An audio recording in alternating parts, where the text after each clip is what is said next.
Is Peter Obi trapped in ADC? Is Peter Obi trapped in ADC? On December 31st, 2025, the very last day of 2025, Peter Obi officially declared to join ADC. A few days later, the Supreme Court handed over control of the Labour Party to Nenadi Usman. And then following that, a couple of days after, the Supreme Court, INEC registered the Democratic Leadership Alliance, DLA, a party that was pushed by Peter Obi's ally, Professor Nwokobia. That party was registered by INEC. And then some people even then now thought that even PDP is an option. So as it was, it appeared as though Peter Obi had how many options? 4 options. But then again, you now had the Electoral Act 2026 that was hurriedly signed into law.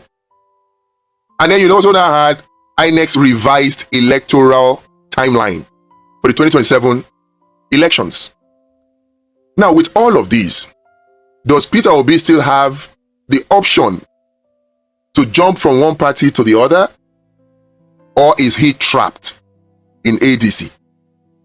Some people were of the opinion that if ADC doesn't give him ticket, he can get the tickets from another political party. He can simply come back to Labour Party. In fact, the opinion or preponderance of opinion was that he would just simply, or that he is just holding the fort for him in case he doesn't get tickets on the ADC platform, and he'll come back to Labour Party. Others have also speculated that the newly formed or registered DLA will be a platform that will give Peter Obi ticket easily. Others even argued that no, PDP, as he appears now, does not have any strong candidate. They will just call Peter Obi and they will give Peter Obi ticket. So at the time, it appeared as though Peter Obi had 4 options. But right now, with the Electoral Act and the new INEC election timeline, does Peter Obi still have that?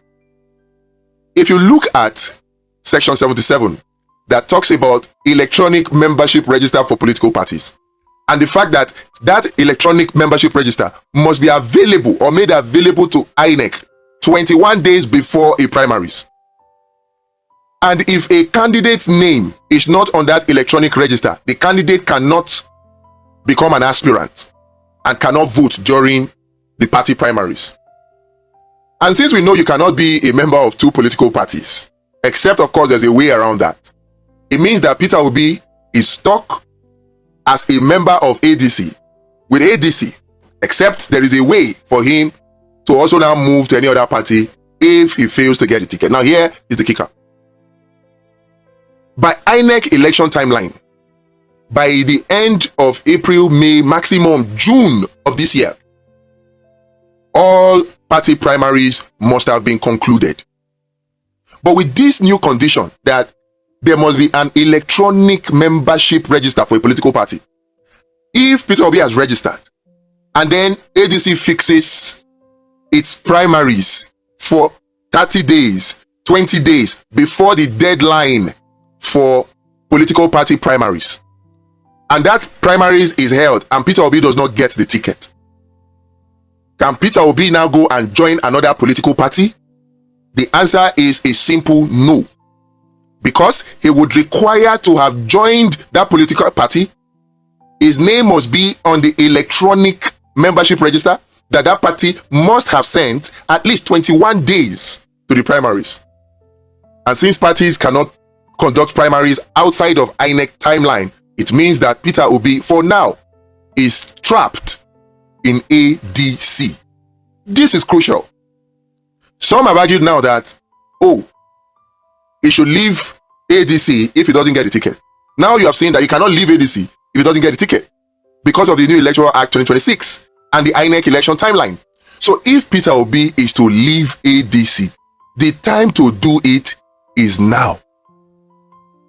The time to do it is now. Atiku does not look like he's going to give up. Rotimi Amechi is not looking like he's going to give up. And let's be honest with ourselves. Forget the fact that right now the Electoral Act 2026 specifies direct primaries. But the Electoral Act 2026 does not remove money politics. And you and I know Peter Obi does not pay for votes in elections. And we all know that when it comes to paying to get votes in primaries, Atiku and Amaechi, they are no boys. They are no pushovers. So the chances are there that Peter Obi may not get the ticket. Except, of course, they reach a consensus and they decide that, oh, Peter Obi is the best candidate. Let's give Peter Obi the ticket. But from the body language, even from the spoken language of Atiku and Amaechi, they are not ready for any consensus. So to be forewarned is to be forearmed. If Peter Obi truly wants to get a ticket, the time to leave ADC is now. Besides, his remaining in ADC is a big push-off for many of the obedience. Many of the obedience that cannot stand the presence of people like El-Rufai, people like Malami in that coalition. Peter Obi's continued remaining in that party is a big put-off for them. So you see, they will tell you, okay, I will support Peter Obi, but I cannot join ADC. So if Peter Obi wants to really get ticket, there are easier paths to getting tickets, and he can then capitalize on building structures to get ahead in the general election. What do you guys think? Do you think Peter Obi should leave ADC right now? Or do you think there is another way he can get a ticket in another political party if ADC does not give it to him? What is your opinion? At the end of the day, we all want a Nigeria that works for every single one of us. Oh boy, see the plan. See how they are planning to trap Peter Obi in ADC and possibly make sure that Peter Obi does not have ticket. That's the plan. The National Assembly, particularly the House of Representatives, and the same bill is in the Senate. They are trying to do an amendment to the Electoral Act such that if you belong to two political parties at the same time, you will go to jail for 2 years or pay 10 million naira fine, or both of them. Dual membership of political party now is about to become a crime. And why are they doing this? Somebody said it, and if you check it, it might just be true. It might just be the reason. They don't muscle everybody enter APC. Now they are coming up with this law to keep everybody there. But that is not the only reason. The other reason is to trap Peter Obi in the ADC with a 33% chance of getting a ticket for the 2027 presidential election. Now, please listen, make una hear, make una pass around. If you be saying, me just the paranoid, make it be say there's nothing there, but at least check it so that we will be fighting for the right thing and not the wrong thing. If this law passes and the president assents to it, which we all know the speed with which he will assent, what that means is that Peter Obi can no longer move to another political party if he does not get the ticket of the ADC. Chikina. And because the chances are there that Atiku will not step down, Amaechi will not step down, and by the time they use electronic membership register, the people who have money to throw around still have money to throw around. Peter Obi does not. Ordinarily, you would have said, oh, direct primaries will favor Peter Obi in the ADC. Ordinarily. But with the electronic membership register, electronic membership, what does that tell you? Then go still monetize this process in the way they know how to do best. Now, here's where the danger is. If with the current Electoral Act 2026 that stipulates that every political party must send its electronic membership list to INEC 21 days before primaries. And according to INEC's timetable for the 2027 election, primaries are supposed to end May, June. If ADC fixes its primaries to be 1 week before the deadline, like they did before Labour that simply means that if Peter Obi does not get the ticket in ADC, Peter Obi cannot go to any other party again in time to get any other ticket in any other party. Now, if you ask me, 33% is failure in any exam. 33% chance is failure in any exam. If they will not agree to a consensus to present Peter Obi, it is, in my opinion, better, Abi, is it not better for Peter Obi to move to a fresh political party. There is the DLA, Democratic Leadership Alternative or Alliance, the one that Professor Nwokobia and co registered, just one of the two newly registered political parties. Fresh, without any baggage. There is that option there. Forget about Labour Party for now. We don't know where the pendulum will still swing. Forget about PDP. If Peter Obi wants a 100% chance to get a ticket, the only window of opportunity right now is to go to the DLA. Right now, any delay for Peter Obi to wait till the primaries of the ADC, now we say 77% chance or 66% chance they say Peter Obi no will get ticket. That is the whole reason for all of these manipulations they are doing. So Peter Obi, the time to move is now. All this talk about, oh, they are holding down Labour Party for you. It will be useless if you wait for the primaries of the ADC. The only reason why you should wait at all is if they guarantee that they will give you the ticket as a consensus candidate. If they don't give you as consensus and you go into direct primaries with them, unless you are ready to start giving out shishi, they will outspend you, and because money politics is still a big deal, you no go get ticket. Oh, a word is enough for the wise. Oh, I know say you are a billionaire. You're not desperate to be president of Nigeria. Don't play. Oh, don't play, because if you play, you are not the one that will learn. Oh, it is Nigerians that are already learning the hard way that will continue to learn the hard way. So, if you love Nigeria, please, the time to move away from the ADC is now. What happened in the FCT local council election? No be joke. Oh, it will happen again. It will happen again. And in fact, it will happen faster, because if you not get ticket, wait till remain. If you not get ticket, wait till we gain. So the time to move is now. All those of una way there around now, make una tell Peter Obi. Oh, make una tell Peter Obi. Abi, maybe na me just dey paranoid. But check the INEC timetable. Check the deadline for political party primaries. Check the 21 days ultimatum before primaries for sending membership register. And check this dual membership amendment that they are about to put. Una fit occupy National Assembly all una want. We don't hear wetin Tinubu talk. Minority will have their say, but the majority will have their way. Right now, in the National Assembly, they are the majority, like it or not. So if you occupy, you can occupy all you want. Let's be strategic. If they are learning to fly without perching, then we must start learning to shoot without missing. If they are planning to trap Peter Obi and make sure he doesn't have ticket, then Peter Obi, you too, be ahead of them. If they play 3D chess, you play 4D chess. The time to move from the ADC is now. But for President Tinubu this morning, I'm not shocked with what President Tinubu is saying. You know why he's saying all of that? Because the game is in favor. But him saying he's a dire Democrat, he's not acting democratic. Everything with the majority they have in the National Assembly, even before now, the fact that they could muscle their way through, they're passing laws to favor them, which is an aberration to democracy. For further reading, you can read about, books like The Prince, books like Baron de Montesquieu on separation of powers. And I'll give you instances. The Spirit of the Law. Yes, the book. Baron de Montesquieu. And I'll give you instances. In the 2022 electoral laws, Section 134 of the Electoral Act says, key grounds for election petition: non-qualification of candidates. This includes constitutional breaching Section 65, 106, 131. Forgery of educational certificates or false information in affidavit submitted to INEC. 2022 law. 2020, Dr. Abbas, why did you chuckle when I said forgery? I would have loved to know why you chuckled. Section 138 of Electoral Act 2026.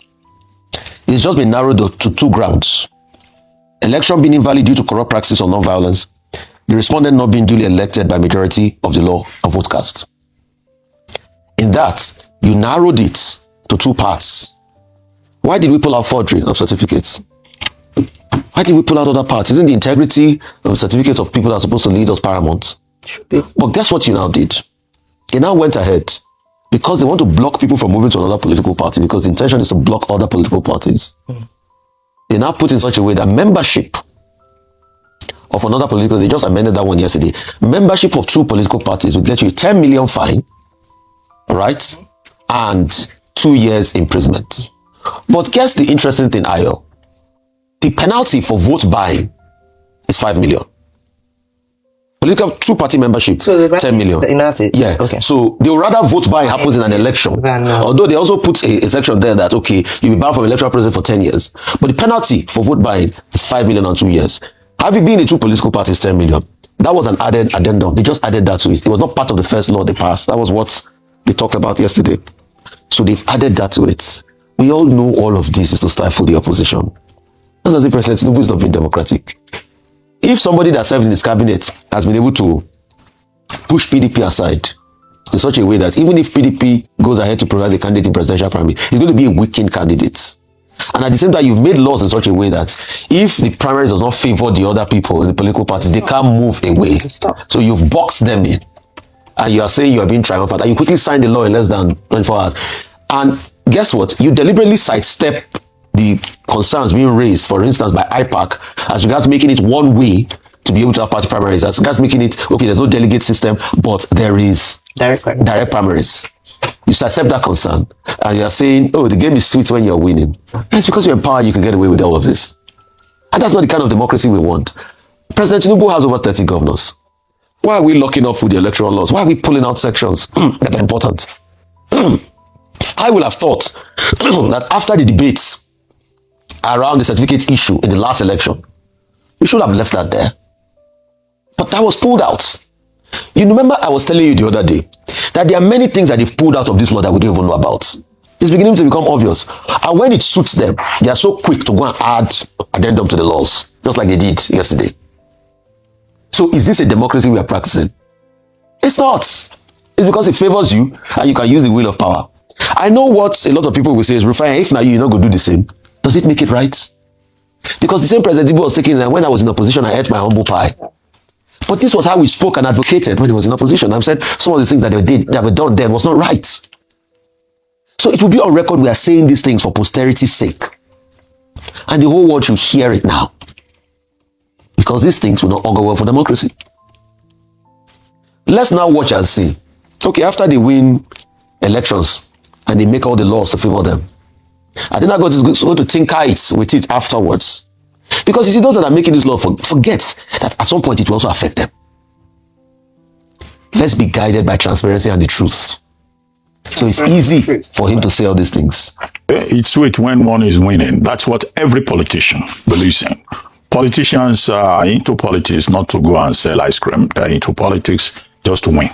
The problem we have in Nigeria is that people want to win at all costs. A wise man once told me that, look, in the electoral process, strategy is everything. How you adopt that strategy, just make sure you win and let the other party go to court. That's the principle behind this idea of go to court. But unfortunately, the experience that we have had in Nigeria is that there are issues of credibility and trust, either with the electoral process or, with the post-election litigations that we have had. Now, two things about what the president said about rule of law. He was having what they call iftar, the breaking of fast, with members of the All Progressives Congress and also members of the Interparty Advisory Committee, IPAC, it is called. So he was talking to a political audience. And two issues that he raised. One, he said he's a die-hard Democrat and that he believes in the rule of law. That's an important statement. Now, what those who disagree with him should be saying is that, yes, he cannot believe in anything else other than the rule of law. Because as president of Nigeria, he swore to defend the constitution of Nigeria. And it must be seen in every particular material to be defending the integrity of that constitution on which he swore to defend on oath. So there isn't much controversy about that. But in evaluating, his approach, then you can look at whether he's in fact defending the rule of law. He has also said he's a die-hard Democrat. You may also raise questions about that. How democratic is he? After all, we have been in this country where, the federal government of Nigeria routinely disobeyed, court rulings, either by the courts of Nigeria or the West African, court. The courts were just treated shabbily. So all this will form part of the review of the Tinubu administration. The second thing, he talked about governance, that he also believes in governance. That is also for Nigerians generally to assess, to look at, and to say whether Under President Tinubu, we had good governance. Opinion is divided in that regard. When you look at the economic reform, the government is generally supported by the international groups, rating agencies, the World Bank, the IMF, and all that. But it is for Nigerians, at the end of the day, to say whether during the reign of Olugbon or during the reign of Arisa, this was their particular experience. I'm trying to paraphrase a popular Yoruba saying. And then, of course, he talked about direct primaries within the Electoral Act. Well, every politician will talk about what he or she thinks favors him or her. And the president was saying, as a stakeholder in the process, that he thinks that direct primaries will work. Of course, the opposition parties do not, agree with that. They are, relying on what will be the delegate system, which they say is far more democratic. So opinion is divided on all of this. We cannot say categorically, but we can insist that we expect the president of Nigeria and all other players within that space to respect the rule of law. Otherwise, you have the rule of the jungle, and that is not what a responsible, properly run country should talk about. Now, about the APC dominating the National Assembly. Well, we have talked about a one-party state repeatedly, and whether Nigeria was descending into a one-party state scenario. But what we have now is not exactly the kind of situation we have in Burkina Faso, or that they have in, I think, Guinea, where Dumbuya has literally imposed a one-party state on the country. 40 political parties, scrapped in that particular country. But here in Nigeria, either by persuasion or by threat or by some special alchemy, political engineering, you have almost all the political parties dissolving into the APC, to a situation whereby now the ruling APC has strong legislative leverage. If you have 84 senators out of 109, okay, currently there are 106 there in that Senate, and you have is it 231 or 236 in the House of Reps? You already have 2/3 majority. What it means is that anything that the APC wants going forward, APC can do. Even if they want to change any part of the constitution, they are well positioned to do so. So the literal interpretation of that will seem to be we now have a dominant political party, whether you want to call it a one-party state or whatever. The reality is what it is. The APC has already won even before the election, except something else happens ultimately. Take the Labour Party. Labour Party used to have about 8 members in parliament. They don't have anyone now. They have 0. NMPP used to have, I think, 5 or so. They have been reduced to 1. YPP has at the national level just 1 representative. ADC has 1. Which is that party that Senator has about 5 or 6? 5? Okay. Yeah. Which is that one that Senator Seriake Dixon joined? NDC has 1. So you say there isn't so much weight. And PDP is reduced to 14. So you find a parliament that, is on the side of President Tinubu. Maybe that's what that wise man I refer to meant by strategy.